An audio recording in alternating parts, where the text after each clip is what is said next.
Over 1 million seafarers are at work on the world's cargo ships, 45,000 vessels moving 90% of global produce.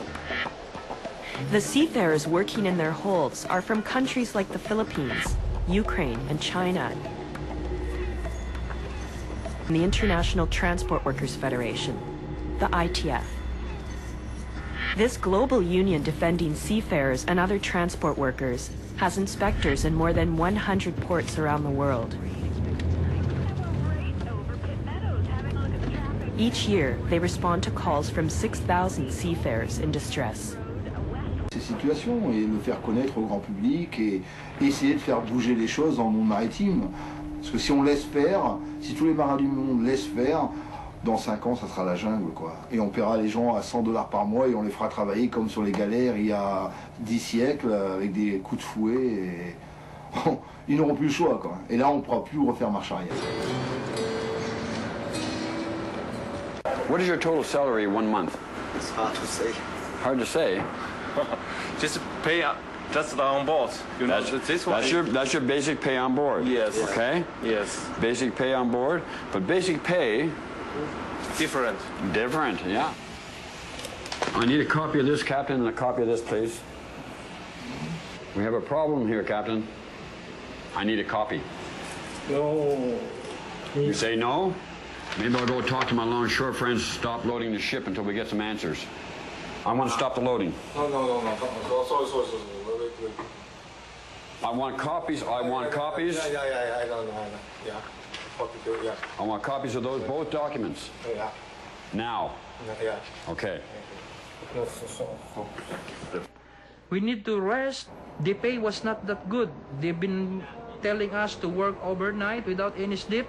We are working hard and we're too sleepy, and it's just too unsafe, you know.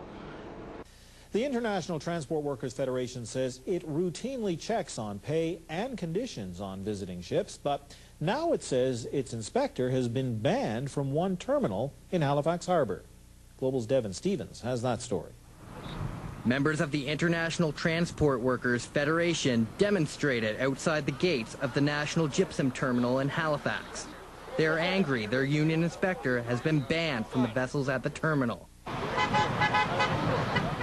They say he has a vital role in protecting the rights of the crews, often low-paid foreign workers.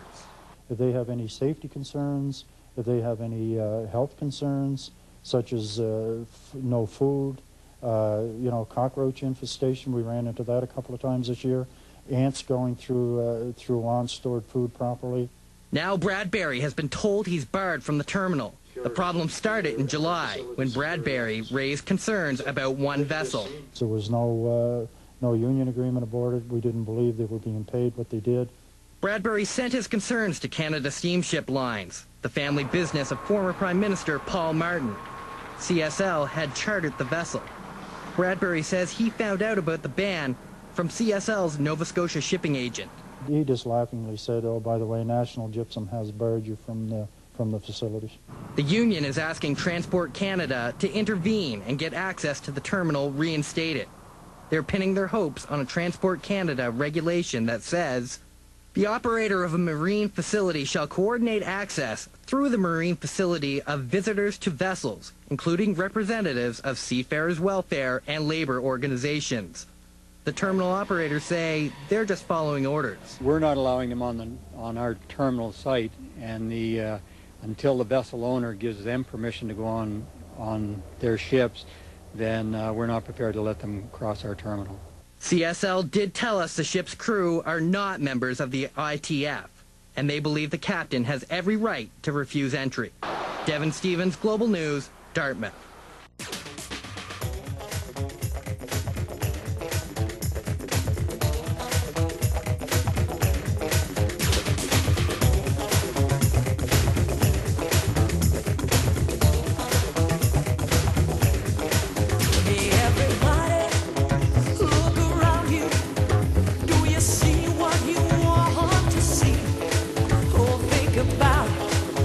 Do you know what it's like to be free?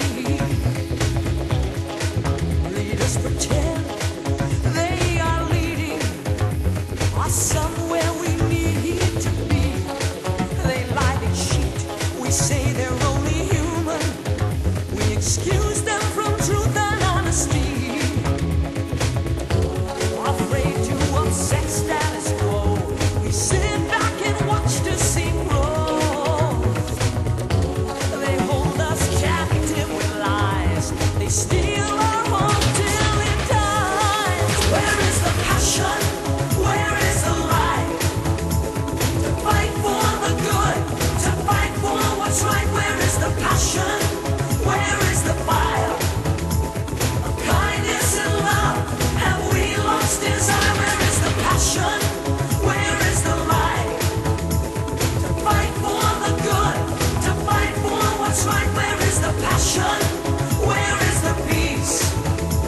We settle for less, we've forgotten our dreams. Where is our passion?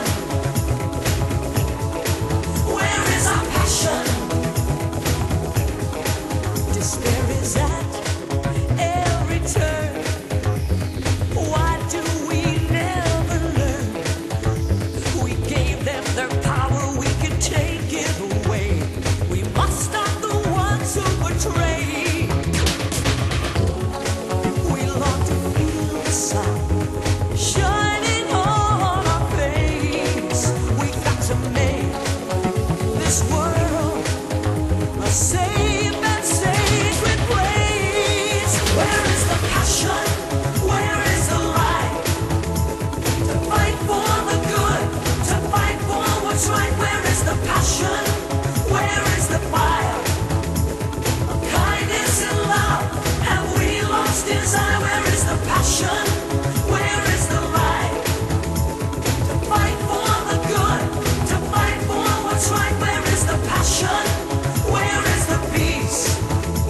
We settle for less, we've forgotten our dreams. Where is our passion? As an ITF inspector, you win some and you lose some. But the fight must continue against substandard shipping and the owners that keep these ships floating, and the good Canadian companies who import and export their goods, as they are all part of keeping modern-day slavery at sea alive. It makes one wonder what or who is being protected when an inspector is being denied access to these vessels. When a ship flies a flag of convenience, they make a moral judgment that they care more for the money than they do for the crew they employ. These flag of convenience states have very little or no legislation to deal with human rights, safety, or wages. I've seen 3 seafarers on one vessel working a combined 1,200 hours a month for a combined wage of $750 because the flag state allows this to happen. As of the making of this presentation, we still do not have access to National Gypsum or Statia Terminal. So there are a number of seafarers still without labor or welfare visits. Transport Canada must move on this issue and quickly, so seafarers can have the peace of mind that the ITF can have access to them and their concerns. I know the fight has just begun, and with the backing of CAW Marine Council and the CAW National, we will prevail.